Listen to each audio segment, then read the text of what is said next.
날마다 솟는 샘물과 함께하는 오늘의 큐티 시간입니다. 2월 26일 토요일, 오늘의 말씀은 여호수아 18장 1절로 10절의 말씀입니다. 이스라엘 자손의 온 회중이 실로에 모여서 거기에 회막을 세웠으며 그 땅은 그들 앞에서 돌아와 정복되었더라. 그러나 이스라엘 자손 중에 그 기업의 분배를 받지 못한 자가 아직도 7지파라. 여호수아가 이스라엘 자손에게 이르되, 너희가 너희 조상의 하나님 여호와께서 너희에게 주신 땅을 점령하러 가기를 어느 때까지 지체하겠느냐? 너희는 각 지파에 3사람씩 선정하라. 내가 그들을 보내리니 그들은 일어나서 그 땅에 두루다니며 그들의 기업에 따라 그 땅을 그려가지고 내게로 돌아올 것이라. 그들이 그 땅을 7부분으로 나누되 유다는 남쪽 자기 지역에 있고 요셉의 족속은 북쪽에 있는 그들의 지역에 있으니 그 땅을 7부분으로 그려서 이곳 내게로 가져오라. 그러면 내가 여기서 너희를 위하여 우리 하나님 여호와 앞에서 제비를 뽑으리라. 레위 사람은 너희 중에 분깃이 없나니 여호와의 제사장 직분이 그들의 기업이 됨이며 갓과 루벤과 므낫세 반 지파는 요단 저편 동쪽에서 이미 기업을 받았나니 이는 여호와의 종 모세가 그들에게 준 것이니라. 그 사람들이 일어나 떠나니 여호수아가 그 땅을 그리러 가는 사람들에게 명령하여 이르되, 가서 그 땅으로 두루다니며 그것을 그려가지고 내게로 돌아오라. 내가 여기 실로의 여호와 앞에서 너희를 위하여 제비를 뽑으리라.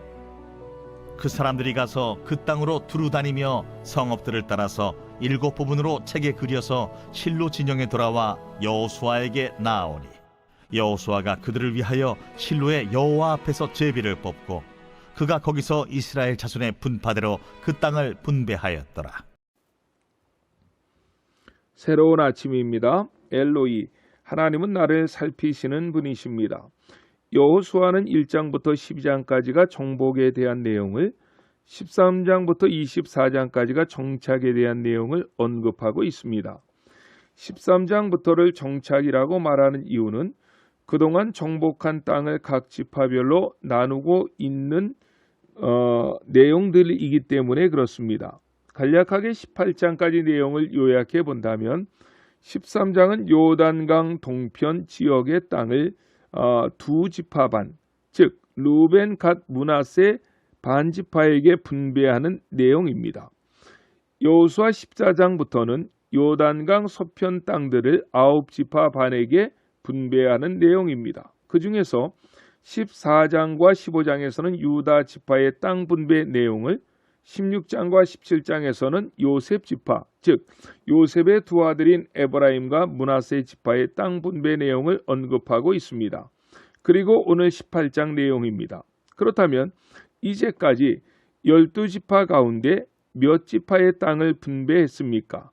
13장에 루벤 갓 므낫세 반지파, 14, 15장에 유다 지파, 16장, 17장에 에브라임 므낫세 반지파를 더하면 5지파의 땅 분배 내용이 끝이 난 것입니다. 그러면 땅 분배를 받아야 될 지파가 몇 지파 남아 있습니까? 12지파에서 5지파를 빼니까 7지파가 남은 것입니다. 여호수아 18장 2절을 보십시오. 그러나 이스라엘 자손 중에 그 기업을 분배받지 못한 자가 아직도 7지파니라. 아멘. 7지파의 땅 분배 내용이 18장과 19장에 간략하게 나와 있고 20장과 21장은 도피성 6개와 48개 레위 지파의 성읍들이 나와 있습니다. 그리고 22장부터 24장까지는 여호수아의 고별 설교인데 22장에서는 요단 동편으로 돌아가는 2지파 반을 향해서 23장에는 종교적 정치적인 지도자들을 모아놓고, 그리고 24장에서는 모든 백성들을 세감 땅에 모아놓고 설교를 한 후에 여호수아서는 끝을 맺습니다. 이러한 큰 그림 속에서 아직도 땅을 분배받지 못했던 7지파에 관한 이야기를 여호수아 18장으로 돌아가서 차근차근 살펴보도록 하겠습니다. 3절에 보면 여호수아가 7지파 사람들에게 책망하는 말씀을 볼 수 있습니다. 여호수아가 이스라엘 자손에게 이르되 너희가 너희 조상의 하나님 여호와께서 너희에게 주신 땅을 점령하러 가기를 어느 때까지 지체하겠느냐. 아멘. 이렇게 여호수아는 이스라엘의 7지파의 백성들을 책망한 후에 4절 말씀을 보면 7지파를 향해서 이렇게 명령합니다. 너희는 각 지파에 3사람씩을 선정하라.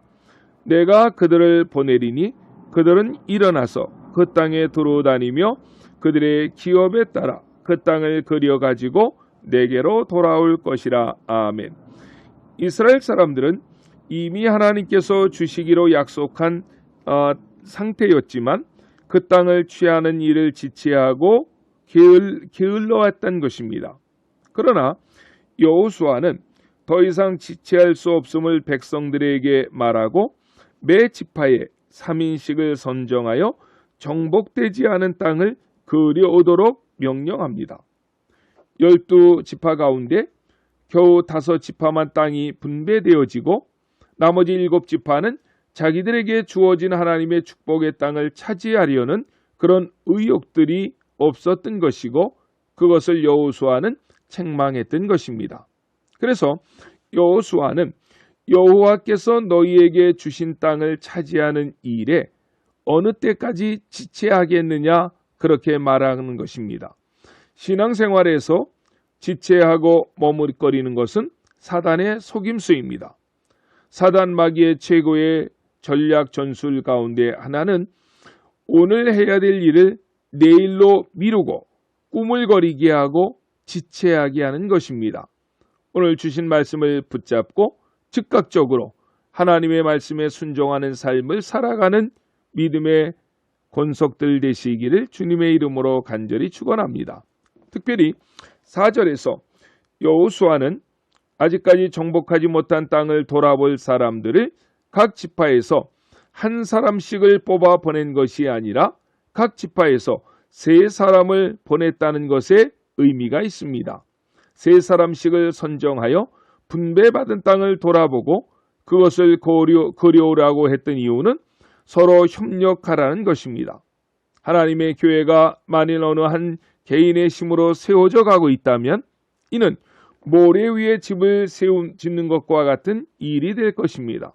전도서 4장 12절은 이렇게 말씀합니다. 한 사람이면 패하겠거니와 2사람이면 능히 당하나니 삼겹줄은 쉽게 끊어지지 아니하느니라. 아멘. 믿음 안에서 함께 협력하고 동력할 때 그 위에 하나님의 능력이 역사하시는 것입니다. 그리고 본문 4절 하반절을 보면 여호수아는 그들이 소유해야 될 땅을 그들이 직접 그리도록 명령합니다. 미리 정해놓고 지도를 그리는 것이 아니라 그들의 믿음의 분량대로 그리도록 했다는 사실입니다. 결국 믿음이 적은 자는 적은 땅을, 믿음이 큰 자는 많은 분량의 땅을 그려서 가져왔을 것입니다. 4절 하반절은 하나님 나라의 큰 비전을 꿈꾸게 하는 동기부여를 해주는 말씀입니다. 믿음의 분량만큼 상급은 주어지는 것입니다. 믿음의 분량만큼 삶의 질은 드러나게 되는 것입니다.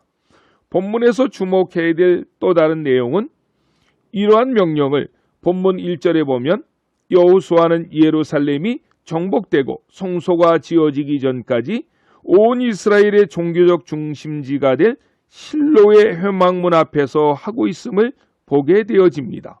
그리고 6절에 보면 각 지파의 3사람씩 온 이스라엘을 돌아다니며 그리운 것을 가지고 제비를 뽑아 땅을 분배해가는 것을 볼 수 있습니다. 이러한 모든 행동은 땅 분배의 모든 과정은 하나님께서 직접 주관하고 계신다는 사실을 암시하는 것이고 절대적으로 하나님의 주권 앞에 순종해야 함을 보여주고 있는 것입니다. 뿐만 아니라 아무리 하나님 나라의 사역이지만 하나님 계획이 이루어지는 과정에서 인간 스스로 사명을 감당하기 위한 노력이 전제되어야 함을 말씀해 주고 있는 것입니다. 하나님께서는 하나님의 계획 안에서 실제로 움직이는 한 사람을 찾으시고 그 한 사람의 헌신과 노력을 사용하셔서 하나님 자신의 계획을 성취하고 계신다는 것을 기억하시고 오늘도 믿음으로 하나님의 뜻을 살피시고 그 하나님의 뜻에 순종하시고 그 사명을 신실하게 감당해 나가심으로 하나님의 역사를 이루어 가시는 안천의 모든 성도님들이 되시기를 주 예수님의 이름으로 간절히 축원합니다. 아멘. 주기도로 예배를 마치고 오늘도 주신 말씀을 붙잡고 하나님께 간절히 기도하시겠습니다. 하늘에 계신 우리 아버지, 아버지의 이름을 거룩하게 하시며 아버지의 나라가 오게 하시며 아버지의 뜻이 하늘에서와 같이 땅에서도 이루어지게 하소서. 오늘 우리에게 일용할 양식을 주시고 우리가 우리에게 잘못한 사람을 용서하여 준 것 같이 우리 죄를 용서하여 주시고 우리를 시험에 빠지지 않게 하시고 악에서 구하소서. 나라와 권능과 영광이 영원히 아버지의 것입니다. 아멘.